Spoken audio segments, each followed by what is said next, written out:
జరగట్లేదు అనుకుంటున్నారా? అట్లా కొంతమంది కామెంట్స్ పెట్టారు. నా ఉద్దేశం అది కాదు. అప్పుడు వ్యవహరించిన తీరు చాలా చర్చనీయాంశమైంది. కానీ ఇప్పుడు వీళ్ళు నిందితులు, వీళ్ళకి సంబంధించిన ఆధారాలు దొరుకుతున్నాయి. కీలక కేసుల్లో నిందితులుగా ఉన్న వాళ్ళని అరెస్ట్ల విషయంలో వీళ్ళు ఇంకా తప్పించుకుంటున్నారు లేదా అసలు పట్టుకోలేకపోతే ఒక నిరాసక్తత కనిపిస్తోంది అన్నది చర్చనీయాంశంగా మారింది. అంటే వ్యవస్థ అదే ఇదే అప్పుడు ఇప్పుడు, కానీ ఎందుకు ఇలా ఉంది? మీ అభిప్రాయం ఏంటి?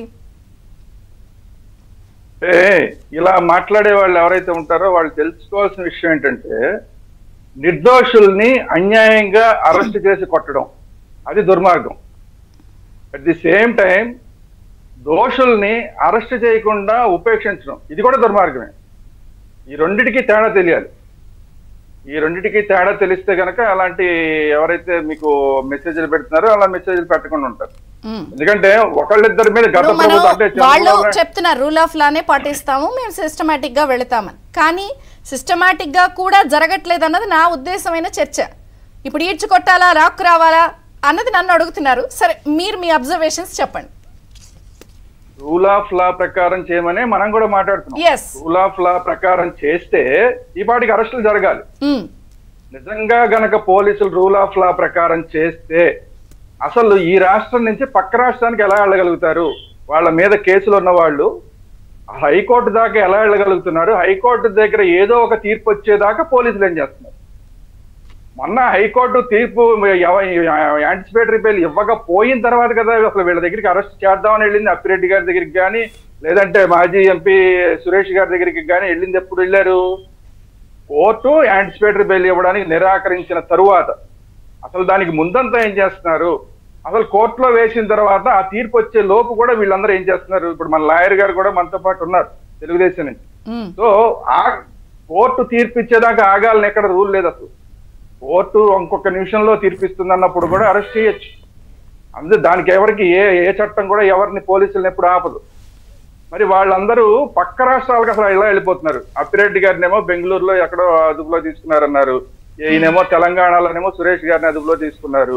అలాగే మొన్న ఇంకొక ఆయన మీద లుకౌట్ నోటీస్ ఉన్నాయని ఆయన కూడా వెళ్ళిపోయి ఎక్కడ తెలంగాణలో ఇంటర్నేషనల్ ఎయిర్పోర్ట్ లో, హైదరాబాద్ ఇంటర్నేషనల్ ఎయిర్పోర్ట్ లో దొరికారు. ఆయన అక్కడ కూడా దొరకకుండా ఉంటే, ఆ లుకౌట్ నోటీస్ లేకుండా ఉంటే ఇప్పుడు అసలు అతని గురించి మాట్లాడుకునే ప్రసక్తే లేదు. ఆల్రెడీ ఏ దుబాయ్కో అక్కడి నుంచి ఇంకెక్కడికన్నా వెళ్ళిపోయి ఉండేవాడు. అసలు ఈ తెలుగుదేశం పార్టీకి సంబంధించిన నాయకు ఆఫీస్ మీద దాడి చేసిన కేసులో ప్రథమ ముద్దాయి 4 నెలల నుంచి ఎక్కడ ఉన్నాడండి? ఎందుకు పట్టుకోలేకపోతున్నారు పోలీసులు? రూల్ ఆఫ్ లా ప్రకారమే మేము అడుగుతున్నాం. రూల్ ఆఫ్ లా ప్రకారం ఎందుకు పట్టుకోలేకపోతున్నారు? ఏంటి మీ అశక్తత ఏంటి? వెళ్ళి డీజీపీ గారికి ఏమైనా చెప్పారా మీ అశక్తత ఏంటి అని, ఎందుకు పట్టుకోలేకపోతున్నారని? లేకపోతే డీజీపీ గారు కూడా చేతులు కట్టుకుని కూర్చున్నారా?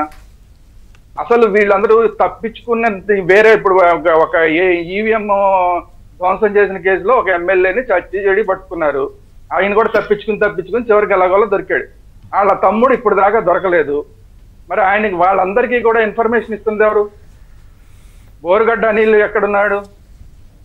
లేకపోతే తురక అతని మాచర్ల నుంచి ఆ తురక రాజేష్ ఏదో పేరు, తురక కిషోర్ ఇప్పుడు ఎమ్మెల్సీగా ఉన్న ఆయన మీద, మాజీ ఎమ్మెల్యే మీద, ఇద్దరి మీద దాడి చేసి హత్యా ప్రయత్నం. అది డైరెక్ట్ గా అందరి కళ్ళ ముందు కనబడిన తురక కిషోర్ విషయం.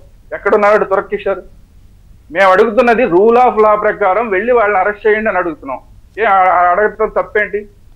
పోలీసులు ఎందుకు చేయలేకపోతున్నారు?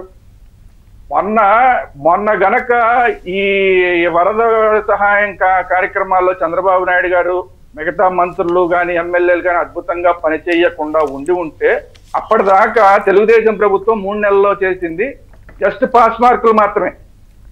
ఎందుకు కారణం ఏంటంటే గత ప్రభుత్వం ఎలాగో ఫెయిల్, అది వేరే విషయం. దాని ప్రభుత్వాన్ని పక్కన పెట్టారు. గత ప్రభుత్వాన్ని ప్రజలు ఫెయిల్ అయిపోయిందని. చంద్రబాబు నాయుడు గారి ప్రభుత్వం కూడా 3 నెలల్లో జస్ట్ 35 మార్కులు మాత్రమే సంపాదించింది. దానికి కారణం పోలీస్ శాఖ. చంద్రబాబు నాయుడు గారు 24 గంటలు పనిచేస్తూనే ఉన్నారు, మంత్రులు పనిచేసే ప్రయత్నాలు చేస్తున్నారు, ఎమ్మెల్యేలు వాళ్ళ ప్రాంతంలో ఏదో చేస్తున్నారు.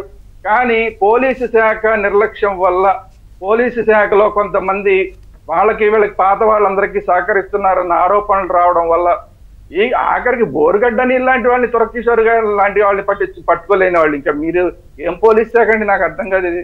వాళ్ళు ఏమైనా ఇంటర్నేషనల్ క్రిమినల్స్? వాళ్ళకి ఏమైనా వేరే ఏమన్నా కొమ్ములు ఉన్నాయా? వెనకాల ఎవరైనా ఉంటారా? అంటే ఒకవేళ వెనకాల ఎవరన్నా ఉంటే వాళ్ళకి కొమ్ము కాస్తున్నారంటే ఆ వెనకాల ఉన్న వాళ్ళకి వెనకాల ఉన్న మళ్ళీ పోలీసులే. అసలు ఏదో సినిమాలో చెప్పినట్టు పోలీసులు తలుచుకుంటే దేవుడినైనా పట్టుకోగలరు. ఎంతమంది స్వామీజీలు లేకపోతే ఋషులు మహాత్ములు 24 గంటలు సంవత్సరాల తరబడి తపస్సు చేసిన దేవుడిని పట్టుకోలేరేమో కానీ పోలీసులు తలుచుకుంటే పట్టుకోగలరు అనేది సినిమాలో ఒక డైలాగ్. నిజంగా వాస్తవంగా అది మన ఏపీ పోలీస్ కి అంత కెపాసిటీ ఉంది. ఒకప్పుడు ట్రాక్ రికార్డ్ చూడండి, ఏపీ పోలీస్ ట్రాక్ రికార్డు. అంటే మీరనేది ఒక ఉదాసీనత ఉందా, ఒక నెగ్లిజెన్సీయా, లేకపోతే చూసి చూడట ఏంటి మీ చెప్పే పాయింట్ ఏంటి?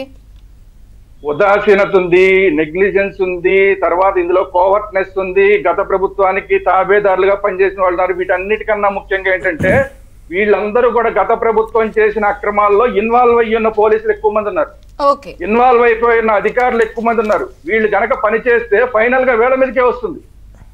వీళ్ళని వీళ్ళు తప్పించుకునేలాగా చేసుకోవడం కోసం వాళ్ళందరినీ తప్పిస్తున్నారు అనేది నా ఉద్దేశం. ఎందుకంటే వీళ్ళందరూ కూడా ప్రతి ఒక్కళ్ళు పోలీసుల దగ్గర నుంచి ఐఏఎస్ల దగ్గర నుంచి అన్ని కేసుల్లోనూ ఇన్వాల్వ్ అయ్యి ఉన్నారు. ఈవెన్ ఇప్పుడు మనం ఇందాక మీరు చెప్పారు త్రిపులారి గారి విషయం ఇంకా ముందుకెళ్ళిన కొద్దీ ఎవరు దొరుకుతారు అందులో?